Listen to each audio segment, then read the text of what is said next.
Ya, Assalamualaikum warahmatullahi wabarakatuh. Berjumpa kembali dengan saya di pertemuan ketiga ya. Oke, baik ya. Kita langsung saja. Saya akan share seperti biasa PowerPoint-nya. Hari ini ada hal yang menurut saya sangat penting untuk kita ketahui. Saya akan menjelaskan sesuatu ya yang penting untuk kita ketahui. Oke, kita langsung ke PowerPoint-nya mana ya? PowerPoint. Oke, PowerPoint. Aduh, ini banyak sekali ya filenya. Show all window. Oke. Oke. Oke ya. Hari ini saya akan menjelaskan tentang penalaran. Sudah terlihat ya? Oke. Baik ya.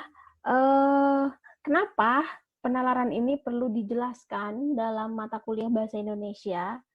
Karena proses menulis dan berbicara itu tidak terlepas dari penalaran, terutama menulis ya, karena semua mahasiswa pasti akan mengalami proses menulis, maka kita harus mengetahui seperti apa ya penalaran itu. Oke, sebenarnya sebelumnya penalaran ini sudah saya jelaskan sedikit sih di pertemuan kemarin. Tetapi kita akan lebih jauh lagi ya, mudah-mudahan lebih jauh saya akan menjelaskan tentang penalaran. Oke, apa sih yang dimaksud dengan penalaran? Oke, di sini ada beberapa definisi. Yang pertama, penalaran itu merupakan proses berpikir manusia untuk menghubungkan data atau fakta sehingga sampai pada suatu kesimpulan. Jadi pengertian yang pertama ini, penalaran itu merupakan proses berpikir yang diambil dari data, fakta gitu ya, atau bisa pengalaman ya, fakta yang dimaksud, atau bisa saja yang dimaksud di sini pendapat ahli atau pendapat seseorang gitu ya, sehingga sampai pada suatu kesimpulan. Itu pengertian yang pertama. Nah, ada juga yang mengatakan bahwa penalaran itu merupakan proses berpikir, oke ya, sama ya, proses berpikir manusia dengan cara menghubungkan bukti, fakta, kemudian petunjuk, ataupun sesuatu yang dianggap sebagai bahan bukti untuk menuju satu kesimpulan. Oke ya, pengertian yang kedua ini sama saja sebenarnya dengan pengertian yang pertama, tetapi dia lebih melebar. Jadi ketika kita menarik sebuah kesimpulan, itu bukan hanya berdasarkan data dan fakta, tetapi bisa saja dari petunjuk misalnya, atau hal-hal yang terkait dengan bukti, bukti apapun itu bisa gitu ya, menjadi bahan untuk kita menarik sebuah kesimpulan. Oke ya, jadi dari dua pengertian ini bisa ditarik kesimpulan bahwa penalaran itu merupakan sebuah proses berpikir manusia yang berhubungan atau dengan menghubungkan data, fakta, apalagi bukti, petunjuk, pendapat ahli, dan sebagainya ya, untuk ditarik satu kesimpulan. Nah, kita sering kan di dalam kehidupan keseharian, kita sering kan melihat berita, oke ya, Anda suka mungkin menonton berita atau membaca berita di koran gitu, koran online, sehingga Anda memiliki pemikiran bahwa oh iya ya, kalau begitu kesimpulannya adalah begini. Nah, itu Anda sedang mengalami proses penalaran atau proses berpikir Anda sedang berlangsung gitu ya. Oke lah, contohnya gini, saya pribadi ya, saya sering membaca tentang berita-berita COVID-19 ya, baru-baru ini ya. saya baca gitu kan artikelnya, kemudian di Indonesia COVID ini bagaimana, di UK di bagaimana, di Singapura, di apa namanya, di berbagai negara lah ya gitu. Saya baca-baca-baca, pada akhirnya saya memiliki pendapat saya sendiri tentang COVID-19. Nah, apa namanya, menyimpulkan atau memiliki pendapat sendiri tentang COVID-19 itu berarti saya sudah menarik satu kesimpulan dari tadi hasil-hasil bacaan dari koran-koran tadi. Nah, proses itu akan selalu kita hadapi. Jadi penalaran itu akan selalu berhubungan dengan apa namanya, dengan proses menulis, dengan proses berbicara, dengan menulis ya maksud saya, dengan berbicara. Dan jelas ya gitu, bahwa manusia itu ya setiap saat, setiap waktu dia pasti melakukan penalaran. Apalagi kalau kita sebagai sivitas akademika ya, yang ada di perguruan tinggi, setiap waktunya kita selalu melakukan penalaran. Karena setiap harinya kita selalu berhadapan dengan data, dengan fakta, dengan bukti, apalagi dengan pendapat ahli, begitu ya. Oleh karena itu, selalu ada proses penalaran dalam kehidupan keseharian kita, terutama kita sebagai akademisi. Oke? Oke ya, jadi itu tadi ya 2 pengertian tentang penalaran. Nah, ada juga yang mengatakan bahwa penalaran itu merupakan proses berpikir yang sistematis dan logis. Iya ya. Jadi memang penalaran itu proses logika dan juga proses berpikir yang berurut atau berurutan, sistematis gitu. Oke ya, itu pendapat yang ketiga tentang penalaran. Jadi bisa disimpulkan ya bahwa penalaran itu merupakan apa tadi? Proses berpikir manusia yang berhubungan dengan data, fakta, opini seseorang, pendapat seseorang, kemudian apalagi bukti ya untuk menarik satu kesimpulan. Oke, saya ingin memperlihatkan salah satu contoh ya. Ini adalah sebuah tulisan yang dibuat oleh seorang mahasiswa ya. Kita langsung lihat contohnya. Oke, saya akan share contoh tulisan kakak kelas Anda. Ini tulisan skripsi ya,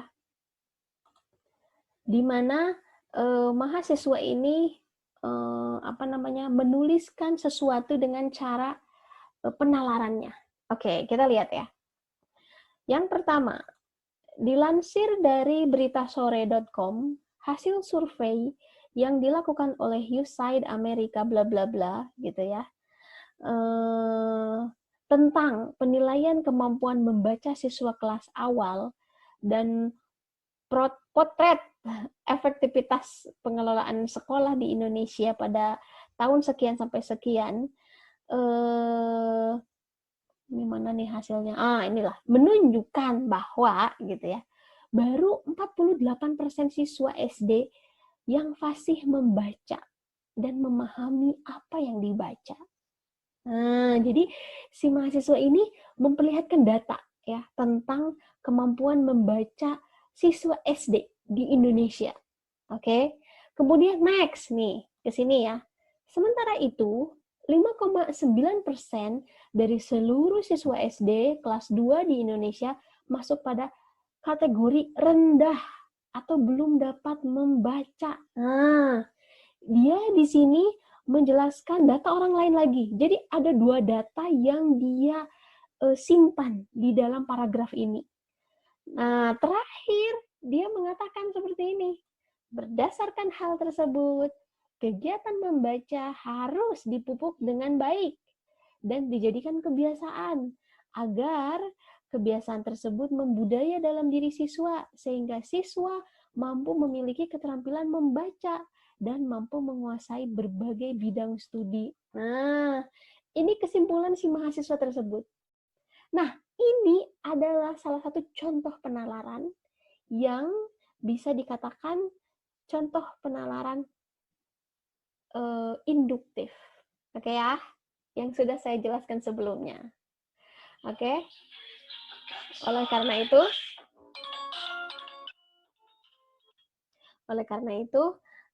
tadi penalaran itu akan selalu berhubungan dengan induktif dan juga deduktif yang pernah saya jelaskan sebelumnya. Nah, contoh ini adalah contoh konkret dari penalaran induktif. Oke ya?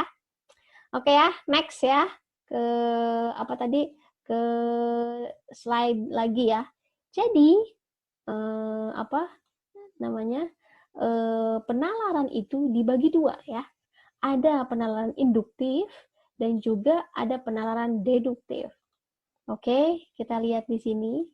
Penalaran induktif ini yang tadi, contoh yang tulisan mahasiswa tadi. Jadi atau kita hubungkan dengan pertemuan kemarin ya. Jadi induktif itu apa namanya? Main topiknya atau topik utamanya itu ada di akhir. Begitu.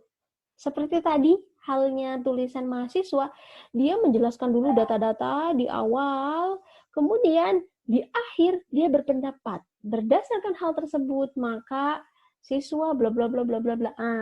Itu adalah proses penalaran induktif yang main topiknya ada di akhir. Dan itu bisa masuk pada generalisasi. Oke ya, jadi penalaran induktif ini dibagi tiga. Ada analogi, ada generalisasi, ada sebab akibat atau kausal. Nah, contoh yang tadi, mahasiswa tadi, tulisan tadi, itu adalah contoh generalisasi, di mana si mahasiswa tersebut mengambil satu kesimpulan yang sangat umum gitu ya, berdasarkan data-data yang sangat spesifik. Oke, bagaimana dengan analogi? Nah, sebenarnya ini juga sudah diungkap sih pertemuan kemarin ya. Contoh tulisan saya sebenarnya itu agak-agak lebih ke analogi ya, sepertinya. Nah, tetapi saya ingin memperlihatkan contoh lagi ya, tentang penalaran induktif yang bersifat atau ya, yang bersifat analogi atau yang masuk kepada analogi. Kita lihat tulisan berikut, oke? Ini adalah salah satu contoh tulisan yang analogi. Oke, saya share. Nah, ini yang analogi. Manusia yang bijaksana dan berilmu tinggi adalah manusia yang tidak sombong. Oleh karena itu, bila kita memiliki kepandaian dan kelebihan, kita harus bersikap seperti padi yang memiliki yang semakin berisi semakin merunduk. Oke. Oke ya. Ini analogi ini apa ya? Ya, menganalogikan sesuatu. Jadi penalarannya itu apa tadi yang umumnya di akhir dan di dalamnya terdapat analogi si penulis gitu. Ini ya salah satu contohnya. Tetapi yang perlu digarisbawahi di sini adalah saya rasa karena ini adalah induktif ya, maka kesimpulan atau main topiknya itu memang seharusnya di akhir ya gitu. Jadi di awal itu ya yang spesifik, nanti di akhir baru tuh gitu yang generalnya. Oke ya. Jadi ini kalau bisa nih, nah tulisan ini, kritikan dari saya, tulisan ini harusnya yang pertamanya di akhir nih, diakhirkan. Misalnya seperti ini jadinya. Jika dianalogikan gitu ya,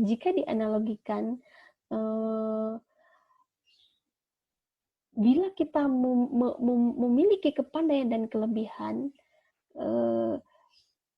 kita akan seperti padi yang semakin berisi semakin menunduk. Oleh karena itu, manusia yang bijaksana dan berilmu tinggi adalah manusia yang tidak sombong. Nah, gitulah gitu ya. Contohnya ya. Tapi ini saya spontan aja loh. Spontan aja. Ya, artinya adalah induktif itu memang main topiknya atau topik utamanya itu ya memang di akhir gitu. Oke, next ya. Itu yang saya maksud, next. Yang ketiga tadi. Tadi kan generalisasi udah, analogi sudah, dan yang ketiga ini adalah kausal, sebab akibat. Jadi penalaran induktif ini ada yang masuk pada kategori sebab akibat. Seperti apa contohnya? Nah, kita lihat contoh yang barusan ya. Oke. Seorang petani menanam berbagai jenis pohon di pekarangannya. Tanaman tersebut disirami, dia rawat, dan dia beri pupuk. Anehnya, tanaman itu bukannya semakin segar, melainkan layu, bahkan mati. Nah, tanaman yang mati, dia cabuti. Ia melihat ternyata akar-akarnya rusak dan dipenuhi rayap. Berdasarkan temuan itu, petani tersebut menyimpulkan bahwa biang keladi rusaknya tanaman adalah rayap. Nah, ini tepat nih contohnya. Karena si penulis ini menyimpan main topiknya di akhir dan sebab akibatnya itu di akhir. Di sini sebab akibatnya ini nih, sebabnya rayap, akibatnya tanaman. Jadi berdasarkan temuan itu, petani tersebut menyimpulkan bahwa biang keladi rusaknya tanaman adalah rayap. Nah, itu sebab akibat. Oke ya, terbayang sampai situ penalaran induktif yang generalisasi, analogi, dan juga sebab akibat. Mudah-mudahan terbayang ya. Oke, pertemuan kali ini sepertinya akan singkat karena memang hanya menjelaskan tentang penalaran induktif dan deduktif ya. Oke ya, jadi yaitu induktif itu bisa dikembangkan. Tulisan induktif ya, terutama ya, karena saya concern dengan penulisan. Penulisan induktif itu bisa dikembangkan dengan cara tiga hal ini. Analogi, generalisasi, dan tadi ya, satu lagi sebab akibat. Nah, apa sih fungsinya atau apa pentingnya buat kita sebagai mahasiswa? Nanti Anda akan merasakan sendiri ya di akhir semester. Itu akan terasa sekali ketika Anda menuliskan sebuah karya ilmiah dalam sebuah skripsi. Ya, atau lagi-lagi sebenarnya sekarang juga sudah terasa sih dalam tugas-tugas yang diberikan oleh dosen itu ya, makalah dan sebagainya, itu terasa sekali kalau dikerjakan dengan benar-benar akan terasa sekali bagaimana Anda itu menulis gitu. Dan ini bisa langsung dipraktekkan gitu ya, cara penalaran induktif, deduktif dalam tulisan Anda, terutama tulisan ilmiah ya. Yang tadilah contohnya yang mahasiswa tadi contohnya. Oke ya, saya perlihatkan lagi ya supaya lebih jelas. Oke, nah tulisan ini saya ambil dari skripsi mahasiswa. Dan kebanyakan, oke ya, sudah terlihat ya, dan kebanyakan mahasiswa itu selalu menuliskan penalaran induktif dengan cara generalisasi. Itu kan kadang kita bosan juga ya, melihat tulisan begitu lagi gitu ya, di dalam karya tulis ilmiah. Nah, kenapa kita tidak pakai sebab akibat misalnya? Gitu ya, yang model tadi, penalaran induktif yang sebab akibat. Atau yang terakhir, analogi misalnya. Gitu. Supaya pembaca itu tidak bosan, tidak jenuh gitu membaca karya tulis ilmiah. Karena kan memang karya tulis ilmiah itu ya kaku ya gitu. Tapi sebenarnya ya di dalamnya luar biasa sih isinya ya menurut saya karena pengetahuannya banyak gitu. Tetapi kan kadang ya itu tadi jika penulisnya kurang bisa menuliskannya dengan bermacam-macam ide gitu ya, dengan bermacam-macam pola. Kadang tulisan tersebut juga jenuh dibaca gitu. Nah, contohnya tulisan ini. Tulisan ini banyak sekali saya saya besarkan ya. Banyak sekali saya temukan di dalam tulisan-tulisan mahasiswa di mana mahasiswa menjelaskan data, kemudian fakta, terakhir baru kesimpulan gitu ya. Biasanya begitu kan. Nah, itu selalu modelnya tuh semacam itu terus. Nah, lain kali cobalah gitu kan di-combine dengan tadi, dengan penalaran induktif yang analogi dan juga penalaran induktif yang tadi ya, yang sebab akibat. Oke? Okay? Dan ini memang harus sering latihan sih. Kalau tidak banyak latihan memang kita akan kaku menulis, oke? Okay? Karena menulis itu ya skill. Jadi harus banyak latihan. Oke, next ya. kita ke slide berikutnya. Nah, ini slide berikutnya kita masuk ke deduktif. Oke ya, tadi induktif, sekarang kita masuk ke deduktif. Penalaran deduktif ini juga dipakai dalam menulis ya, dan juga dalam berbicara tentunya ya, gitu. Jadi penalaran deduktif ini bertolak dari pernyataan yang bersifat umum ke pernyataan yang bersifat khusus. Nah, jadi main topiknya di awal, seperti pertemuan kemarin. Jadi kalau di dalam sebuah tulisan, penalaran deduktif itu topik utama atau ide utama si penulis itu ada di awal, ya. Nah, ini terbagi dua. Ada silogisme, ada entimen. Apa ini? Waduh, ini ya. Ini bagi mahasiswa yang sebelumnya pernah belajar tentang ilmu logika atau misalnya di pesantren ilmu mantik, itu pasti akan sangat familiar dengan silogisme dan entimen. Sebenarnya sama sih. Silogisme juga inti-intinya adalah proses penalaran dengan mengambil satu kesimpulan. Tapi caranya agak berbeda dengan induktif. Tadi kalau induktif itu kan mengambil kesimpulan itu kan dengan cara melihat data, begitu ya, melihat fakta, begitu ya, apalagi melihat bukti, ya itu induktif loh. Apalagi ya melihat pendapat seseorang, opini seseorang itu induktif. Cara dia mengambil kesimpulan itu seperti itu. Tetapi kalau deduktif, cara pengambilan kesimpulannya dengan cara logika. Nah, begitulah singkatnya mah, ya. Nah, ada caranya, ada dua cara, ada silogisme dan juga ada entimen. Oke, kita lihat apa yang dimaksud dengan silogisme. Oke ya, kalau Anda ingin lihat, Anda bisa lihat di halaman ini ya, di halaman apa namanya? Sebentar, aduh ada telepon lagi ya. Sibuk sekali ya. Online. Oke, sebentar ya. Deduktif ya. Jadi, deduktif ini ada di halaman 143, 142, 143, 44. Nah, oke. Silogisme. Jadi, silogisme itu tadi penalaran yang bersifat logika ini ya. Penalaran yang bersifat logika. Jadi, penalaran yang menghubungkan dua statement yang berlainan. Oke, sebentar ya. Iya, halo Pak Ahmad. Kenapa? Halo? Iya, Waalaikumsalam Pak. Maaf Pak. Aduh, barusan lagi online, jadi ini belajar online. Kenapa Pak? Iya?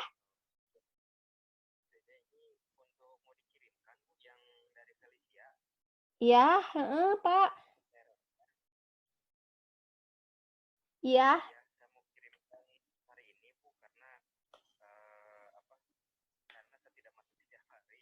Oke, Pak, ini teh saya teh kan pakai BJBS ya semalam teh. Kok nggak masuk ya?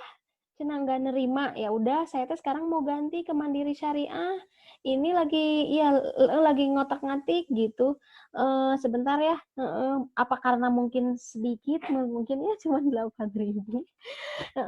Pak, saya ini mau coba ke Mandiri Syariah, tapi tolong maaf, ini bisa nggak nunggu setengah jam? Oh gitu, Pak Ahmad ya. Makasih ya Pak Ahmad ya. Saya pasti akan berusaha hari ini dikirim itu. Kalau enggak nanti saya pakai BCA pinjem yang orang lain. Saya soalnya nggak punya BCA. Enggak ya. Iya oke. Ya, iya Pak. Enggak. Nuhun.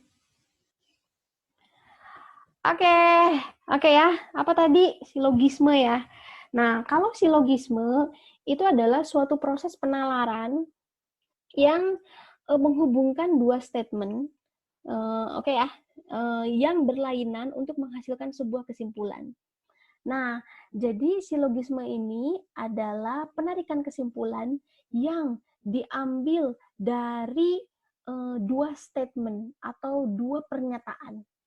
Seperti apa? Kita lihat aja langsung contohnya ya. Saya akan share kepada Anda bagaimana silogisme ini. Kayak gini lah silogisme ini. Silogisme, oke ya. Oke, silogisme.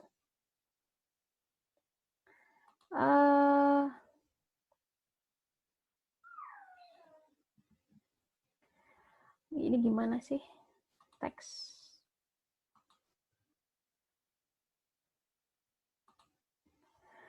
Oke ya, ini gimana ya caranya ya? Teks. Cara ngetiknya gimana ya? Oh ini nih. Keluar ya, udah keluar nih. Semua manusia akan mati.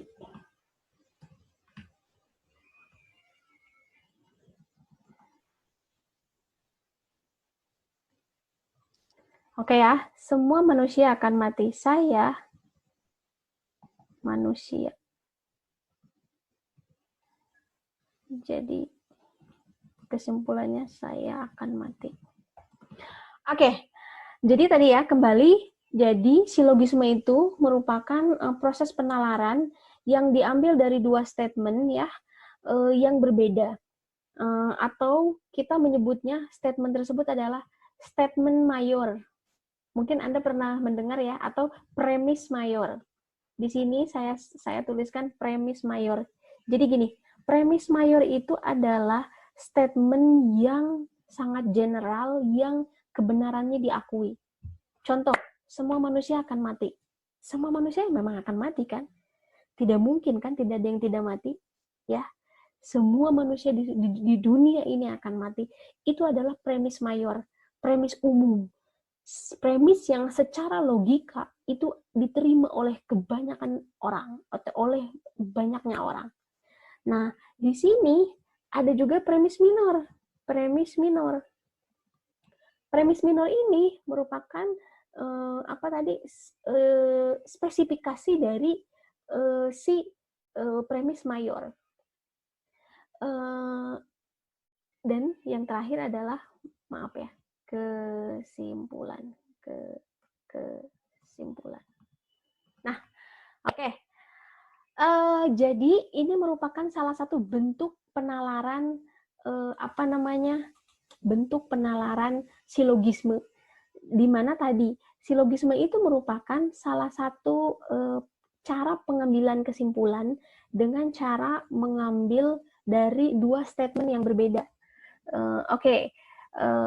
Yang pertama, statement yang pertama disebut premis mayor, statement yang kedua disebut premis minor, dan yang terakhir diambillah sebuah kesimpulan. Nah, logika semacam ini ya, intinya ya, logika semacam ini bisa dipakai dalam menulis atau dalam beropini, berpendapat, berpikir, berbicara gitu ya. Ketika misalnya Anda berdebat di depan umum, ketika Anda beropini, ini proses logika semacam ini bisa diambil. Jadi proses logika silogisme ya, atau penalaran deduktif silogisme itu merupakan salah satu penalaran yang bisa diterapkan dalam proses menulis.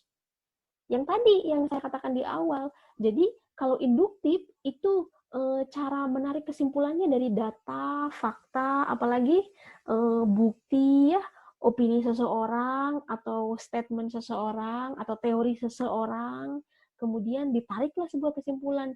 Nah, kalau deduktif itu landasannya logika. Memang sih ini agak-agak susah sih sebenarnya ya. Bukan agak-agak susah, agak challenging sih gitu. Oke ya. Dan ini salah satu contoh ya, salah satu contoh silogisme ini salah satu contoh bagaimana cara kita mengambil satu kesimpulan berdasarkan logika. Semua manusia akan mati, itu premis mayor. Saya manusia, premis minor.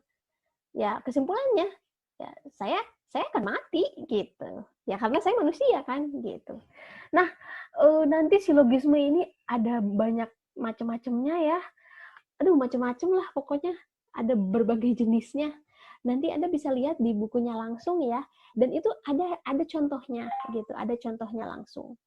Nah, tetapi mungkin yang perlu saya jelaskan di sini adalah sebenarnya kebanyakan tulisan di kita itu sifatnya induktif ya, apalagi tulisan ilmiah itu kebanyakan induktif. Tapi memang apa dulu nih jurusannya atau bidang ilmu apa? Kalau bidang ilmu sains itu jelas ya gitu induktif ya gitu. Tetapi kalau misalnya bidang ilmu lain, misalnya seperti filsafat misalnya salah satunya, itu saya rasa ya deduktif. Karena ya memang penalaran-penalaran yang dibangun di dalam filsafat misalnya itu didasarkan pada logika. Makanya ini perlu dikuasai nih gitu oleh bidang-bidang ilmu tertentu seperti misalnya filsafat. Ini perlu nih gitu deduktif gitu. Oke. Bahasa. Kalau saya melihat kalau bahasa karena Anda adalah jurusan bahasa ya, bahasa sih menurut saya induktif sih, bisa induktif, bisa deduktif ya gitu. Ya walaupun pada umumnya gitu ya, sekarang kebanyakan ya induktif ya gitu di dalam berpikir. Karena yang tadi biasanya kita berpikir atau menulis itu kan didasarkan pada fakta, data ya, bukti ya, apalagi ya dan sebagainya lah gitu, teori seseorang, pendapat seseorang, opini seseorang gitu. Tapi kalau deduktif memang yang tadi saya katakan sih agak challenging ya. Oke, setidaknya memang Anda harus tahu juga nih gitu penalaran deduktif ini. Karena ini juga bisa ya bahkan ya bisa ditulis bisa diterapkan ya dalam tulisan kita ya. Oke, dan dalam apalagi kalau dalam perdebatan, beropini, wah itu perlu banget ini penalaran deduktif ini. Oke ya, next ya. Terakhir, ini kan silogisme ya. Terakhir adalah entimen. Apa sih entimen? Ya, entimen juga sebenarnya itu merupakan salah satu bagian dari penalaran deduktif gitu kan, selain silogisme. Jadi ada entimen. Jadi di sini dikatakan ya, jadi kalau entimen itu merupakan bagian silogisme yang dianggap telah dipahami, dihilangkan, atau dihilangkan lah gitu. Ada di sini contohnya. Oke, saya tuliskan lagi mungkin ya, supaya lebih jelas.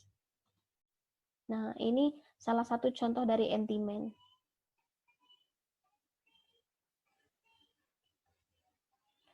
Oke, ini adalah salah satu contohnya. Tetap entimen juga ada premis mayor, premis minor, dan kesimpulan. Jadi polanya seperti itu ya, deduktif itu. Ada premis mayor, premis minor, dan kesimpulan. Aduh, gimana nih? Di sini aja deh ya.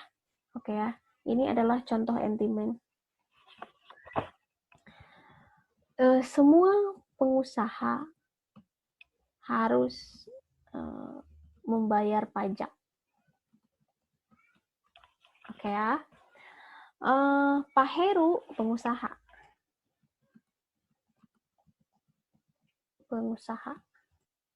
Jadi kesimpulannya adalah Pak Heru harus membayar pajak ya.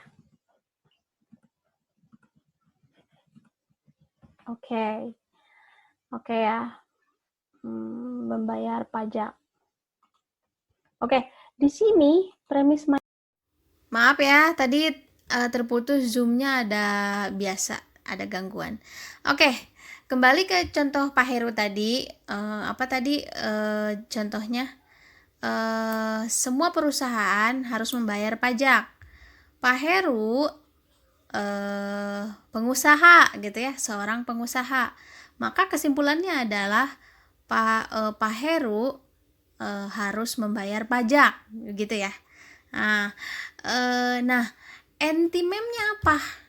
Nah, berarti antimemnya adalah Pak Heru membayar pajak karena dia adalah pengusaha. Nah, itu antimemnya. Jadi intinya adalah antimem ini mempersingkat lah gitu. Jadi mempersingkat atau tadi menghilangkan bagian-bagian yang tidak perlu dikatakan kembali gitu. Jadi anti-mem ini lebih mempersingkat gitu. Oke ya. Itu contohnya anti-mem. Atau kembali tadi ke pengertiannya bahwa anti-mem ini merupakan penalaran yang atau tadi bentuk kesimpulan atau bentuk pengambilan kesimpulan yang diperpendek atau tidak memiliki premis umum, karena premis umumnya dianggap sudah diketahui secara umum gitu. Nah, anti-mem dari contoh tadi yang Pak Heru itu, Pak Heru harus membayar pajak karena dia seorang pengusaha. Nah, jadi kita tidak perlu lagi membangun premis umumnya, tidak perlu di dalam anti-mem. Udah aja, langsung aja simpulkan gitu. Dia harus bayar pajak karena dia pengusaha gitu. Karena kita udah tahu kan yang namanya pengusaha itu harus membayar pajak gitu dimanapun juga. Jadi mungkin gini lah singkatnya, tidak perlu diperpanjang lebar. Jika statementnya sudah diketahui oleh umum, maka itu bisa dipersingkat, dan itu namanya anti-mem. Oke ya, itu tentang penalaran deduktif. Itu saja sih tentang pertemuan hari ini, yaitu membangun penalaran atau bagaimana caranya kita melakukan penalaran yang baik dan benar. Jadi ada dua cara ya, ada induktif, ada deduktif. Nah, jadi penalaran ini sangat penting dalam dalam penulisan, karena di dalam penulisan ya, atau tadi misalnya di dalam pembicaraan, pasti kita tidak akan terlepas dari penalaran. Bagaimana caranya orang berpikir, bagaimana caranya orang mengungkapkan proses pemikirannya. Nah, itu pasti akan berhubungan ya dengan tulisan nanti yang akan Anda lakukan ke depan, dan juga dalam pembicaraan yang bersifat ilmiah ya tentunya. Oke, itu saja, mudah-mudahan dapat dipahami ya pertemuan kali ini tentang penalaran. Sampai jumpa minggu depan. Bagi teman-teman yang minggu kemarin ada yang WA saya lagi, ada tugas yang belum masuk katanya, susah untuk masuk. Ada beberapa kemungkinan, bisa jadi sinyal, bisa jadi memang telat gitu ya, karena kan ada tenggat waktunya gitu ya, atau mungkin error entah ya gitu. Jangan khawatir, karena nanti sebelum UAS saya akan memberikan semua nilainya, akan diperlihatkan di WA group. Jadi nanti kelihatan yang kosong itu siapa aja. Nah, itu nanti ada susulan lah ya gitu. Oke, itu saja mungkin. Sampai jumpa minggu depan. Assalamualaikum warahmatullahi wabarakatuh. Jangan lupa isi kuisnya.